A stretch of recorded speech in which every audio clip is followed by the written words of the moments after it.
waxay ahayd maalin ay ku cuslaatay runtu laabta Professor Leon Ferdinand markii uu gaadhay heer uu u adkaysan waayay been abuurka taariikhda taasoo uu ka dhigi jiray jaamacadda Harvard.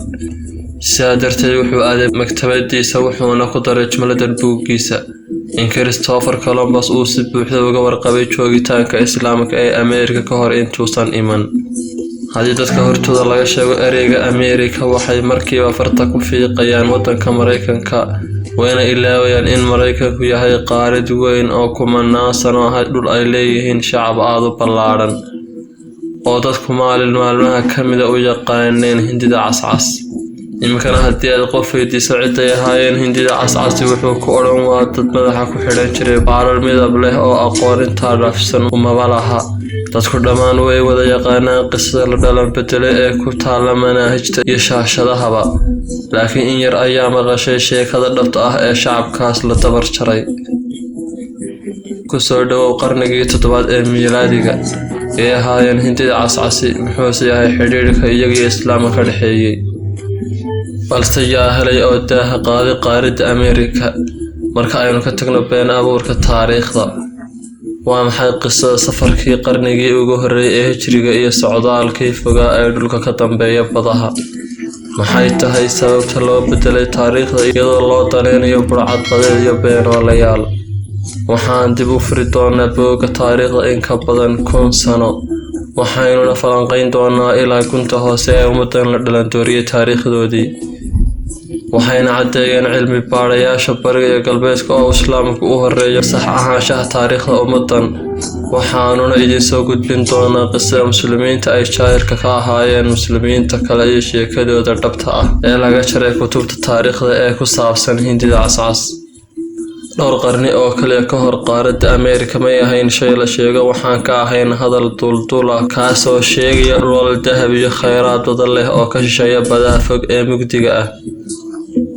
waxayna ahayd sheekada ku tiri kuteenta ee sheegaysa dhulalkaas badaha ka dambeeya mid ku riixda dalalka reer Yurub inay daba ordaan oo gaadhaan dhulalkaas, balse markasta waa ay ku guuldarraysanayeen.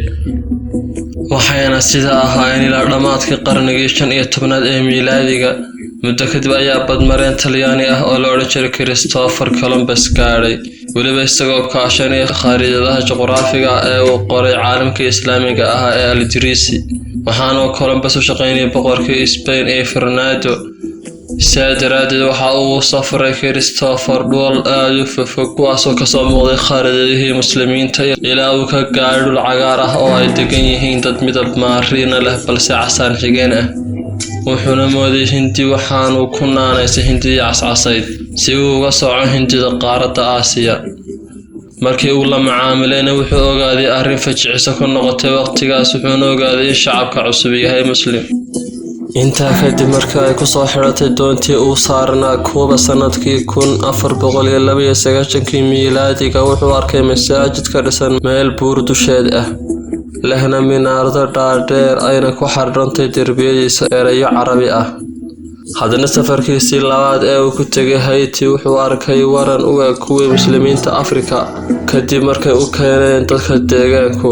sidoo kale wuxuu arkay tuulooyin ay ku nool yihiin dad Afrikaan madow ah. intaa kadib Columbus wuxuu halkaa Cuba ka aasaasay xaruntii gumeysi ee u horeysay ee reer Yurub ah. intaa kadibna haddana wuxuu ogaaday in cuntada dadka asalka ah ee dhulkani ay aad ugu eg tahay cuntada muslimiinta. arrinkanna waxaa taa ka faa'iiday badmareenkii Cusmaaniyiinta ee loo yaqaanay Beri Rice kaasoo door weyn ku lahaa inuu xaqiiqada u soo gudbiyo una soo bandhigo dunida inteeda kale. arrintan ayaa 100 sano qarsoodi ku ahayd kaydadka taariikhda ee Isbaanishka iyo Boortaqiiska. soo bandhigista xaqiiqadani waxay leedahay saameyn weyn taasoo caddaynaysa in diinta Islaamku tahay diin caalami ah taas oo wiqi karta saameynta kaniisadda khatarna gelin karta danaheeda. waana arrinka ku kalifay inay qariyaan xaqiiqooyinka taariikheed, laakiin sheekada ah in qaaradda Mareykanku ay ahayd qaarad muslim ah waxay u baahan tahay caddayn iyo faahfaahin dheeraada. sidaa daraadeedna waa inaynu taariikhda dib ugu laabanaa iyo weliba qarniyadii hore ee qaaradda Ameerika oo aynuna dib ugu noqono dhammaan safaradii halkaas gaadhay si aynu u ogaano halkay sheekadu kasoo bilaabantay iyo qisooyinka laga tirtiray buugagga taariikhda. Professorka jaamacadda Harvard Leo Fernon wuxuu xusayaa in Columbus uu ku wehelinayay safarkiisa nin badmareen ah oo Cusmaaniyiinta ka tirsan, kaasoo lagu magacaabi jiray Axmed Muxyidiin Beeri. sidoo kale ay ku wehelinayeen koox reer Berberka Marooka ah iyo Carab Muslimiina. isla markii ay gaareen qaaradda Ameerika ayaa badmareenka Cusmaaniga ahi uu la kulmay nin, wuxuuna ku salaamay assalaamu calaykum.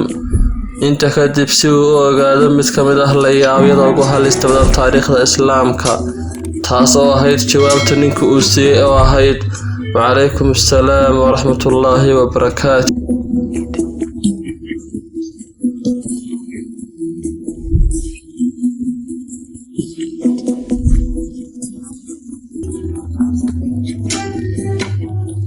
darteed Professor Fernon wuxuu shaaca ka qaaday buugiisa Afrika iyo Dahqaadida ama Helidda Ameerika, wuxuuna sheegay in Christopher Columbus uu si buuxda uga warqabay joogitaanka ee Islaamka ka hor intaanu iman.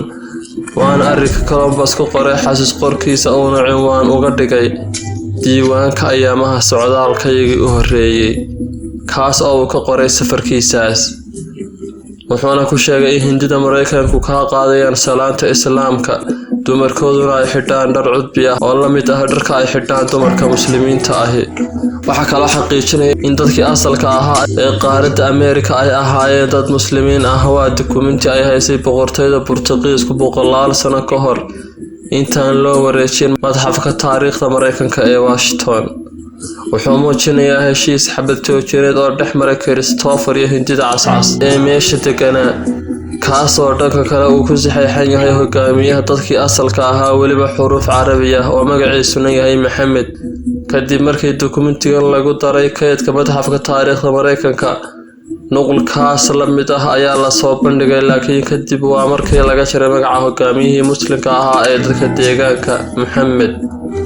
waxaana laga gudbiyay sheekooyin been abuur ah laguna faafiyay manaahijta iskuulada iyo filmada dokumentariyada, iyadoo laga sawiray inay ahaayeen dad bahal ah aan farsamo kalena lahayn cunista hilibka dadka mooye. waxaana la qariyay xaqiiqada weyn ee ah in qaaradda Mareykanku ay ahayd qaarad Muslim ah ka hor intaan Isbaanishku la wareegin dhulka maanta loo yaqaan bartamaha Ameerika, halka Boortaqiiskusna uu gacanta ku dhigay dhulka hadda loo yaqaan Baraasiil. Columbus wuxuu bilaabay inuu fuliyo awaamirtii boqorka Isbaanishka Fernando, amarkaas oo ahaa inuu diinta Kiristaanka ku dhex faafiyo dadkii asalka ahaa, laakiin way diideen arrinkaas iyagoo ku gows adeegay caqiidadooda tawxiidka. intaa kadib waxaa bilaabmay duulaan Isbaanish ah oo ka bilowday Cuba, ujeedkiisuna ahaa tirtiridda dadkii Muslimka ahaa, waxaana uu socday duulaankani muddo 50 sano ah. waxaana ka soo haray 500,000 deganaa Cuba 4,000 oo qura, kuwaasoo ku kala firirsan buuraha guuskooda iyo dooxooyinka, halka jasiiradaha bartamaha Ameerika ku dhawaad 30 milyan oo Muslimiin ah oo weliba dadkii asalka ahaa ee laga cirib tiray.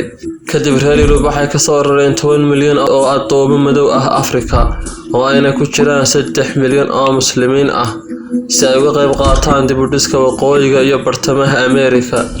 waxaana Isbaanishku Islaamka ka tirtireen qulubta dadkii madow Afrikaanka ahaa, iyagoo markii dambena uga sii gudbay inay ka tirtiraan qulubta dadkii asalka ahaa ee Ameerika. wuxuu ahaa guluf colaadeed oo ka dhan ah dhammaan dadkii diiday inay diinta Kiristaanka qaataan. Muslimiintii Hindidu waxay sii wadeen halgankii ka dhanka ahaa Saliibiyiinta ilaa laga cirib tiray aakhirtaankii, iyadoo laga tirtiray doorkii Islaamka ee Ameerika, ilaa xaqiiqooyinkoodiina la dhalan bedelay, sheekadii oo dhan lagu qariyay Madxafka Mareykanka ee Washington. su-aasha halkan ka soo baxaysa ayaa ah, kadib markaynu ogaanay in Columbus uusan ka ahayn tuug xaday Dahqaadidii iyo helitaankii Muslimiinta, yay ahayd ciddii u horreysay ee daahfurtay qaaradda Ameerika kuna faafisay diinta Islaamka. waxaanu dib ugu noqonaynaa qarnigii 1aad ee Hijriyada, gaar ahaan sanadkii 63 ee Hijriga. weliba mid ka mid ah fardooleydii iyo hogaamiyeyaashii ciidan ee dowladii Umayyadeed loona yaqaanay Cuqba ibnu Naafic, mar uu taagnaa daanta bari ee badweynta Atlantic ee galbeedka Afrika dadka hortooda, isagoo leh Ilaahu haddaan ogaan lahaa in badan gadaasheeda uu jiro dhul ka dambeeya, waan tegi lahaa diintaadana waan ku faafin lahaa. buugga alxasu cala tijaara ama dhiirgelinta ganacsiga ee uu qoray Abubakar al-Khalaal ayuu ku xusay hadal cajiiba waxaanu yidhi Ilaahay waxa uu sugnaaday addoomo ku nool dhul ka shisheeya Andalus waana markay muslimiintu haysteen waddanka Spain isagoo hadalka sii wadaya waxa uu yidhi mana oga in Ilaahay qof makhluuqa caasiyayo iyagoo weeshadooduna ay ka laalaadaan dahabka iyo qalinka dhulkooduna uu yahay wada kaydad iyo macdanaha kuwada qaaliga ah isagoo uga jeeda qaaradda Ameerika iyo dadkii ku noolaa waliba isagoo tilmaamaya in dhulkoodu yahay mid barwaaqo soorana waxa si xaqiijinaya arrinka waa qormada uu ku sheegay taariikhyahankii al-Mascuudi buuggiisa Muruuj ad-Dahab wa Macaadin al-Jawhar qarnigii 4aad ee Hijriga wuxuuna sheegay in mid ka mid ah dadkii naftood biimeeyayaasha ahaa kana soo jeeday Qurtuba magaciisana la yiraahdo Khashkhash bin Saciid bin al-Aswad wuxuu ka talaabay badda mugdiyada isagoo uga jeeday badda Atlantika isaga iyo koox ka mid ah saaxiibadii ilaa uu ka gaaray dhulka shisheeya badaha mugdiyada wuxuuna soo noqday sanadkii 889 ee miilaadiga wuxuuna xusay inuu dad ugu tagay dhul uu gaaray isagoo sheegay waxa ay ahaayeen cuntadoodu cabitaankooda iyo dharkooduba taana waxaa xaqiijiyay juqraafiyahankii islaamiga ahaa ee Al-Idriisi markii uu sawiray khariidadii ugu horeysay adduunka ee uu ku wujiyay dhulka shisheeya badda mugdiyada oo ugu magac daray dhulkii weynaa tanina waxay caddaynaysaa in muslimiintu ogaayeen inuu jiro dhul ballaaran oo ka dambeeya badda Atlantic 6 qarni ka hor intaan Yurub maqlinba waana arrinka uu sugay ee uu caddeeyay taariikhyahankii juqraafistaha ahaa ee Gareth Chomsky waxaana daahfurka ninka muslimka sidoo kale xaqiijiyay jaamacadda Waltuutar sanadkii 1952 kadib markii la faafiyay warar ku saabsan dhulka ka dambeeya badda Atlantic ayaa sheekhay barbariintuna waa dad ku nool galbeedka Afrika Yaasiin al-Jasuuli oo ahaa aabaha Sheekh Cabdallah bin Yaasiin kaas oo ahaa aasaasihii dowladda Muraabidiinta ayaa ka talaabay badweynta Atlantic wuxuuna gaaray gobolada waqooyi ee Brazil isaga oo ay la socdaan koox uu hogaaminayo waxaana ku faafiyay diinta Islaamka wuxuuna halkaas ka aasaasay dhul aad u ballaaran taasoo raacsanay dowladda Muraabidiinta oo ahayd dowlad ka talinaysay galbeedka Afrika Al-Idriisi wuxuu safarkan ku xaqiijiyay buuggiisa Al-Mamaalik wal-Masaalik wuxuuna ku xusay koox muslimiin ah ka ambabaxeen xaruntii maraakibta ee Lashbuuna oo xilligaas ku jirtay gacanta muslimiinta ayna ka gudbeen badda Atlantic ayna gaareen dhul cagaaran arrinta la yaabka leh ee qisada uu ku xusayna ay tahay in markii ay yimaadeen dhulkaas ay la kulmeen dad ku hadlaya af Carabi taasina waxay caddeyn u tahay inay jireen muslimiin iyaga ka horreeyay oo yimid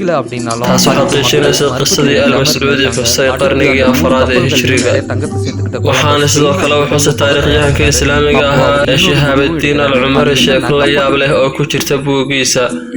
مسالك الأبصار وممالك الأمصار إن بقركي بقرتويدي مالي مانسا موسى مركي وصاء هذه حج كسرت كي يكون صدح بقل تطوئي لواتكي ميلادك وحوريسي لوا بقل أمر كبحونا وقد بيردنك كلا أن لاقوم واغاس بدوين تا أتلانتيك تاسا وقد شيد أمريكا waxaana xaqiijinaya sheekadan waa daafurka iyo helida qoraale islaami ah oo ay qoreen muslimiintii Afrika kuwaasoo ku qoran xuruufo Carabi ah iyo waliba xuruufaha luqadda Maandiga oo ay ku hadlaan qabiil shacabkiisu dhammaan ay muslimiin asalkoodu yihiin qabiilkaas oo ka mid ah qabaa'ilada Afrika waxaana laga helay qoraaladan Brazil, Peru iyo koonfurta waddanka Mareykanka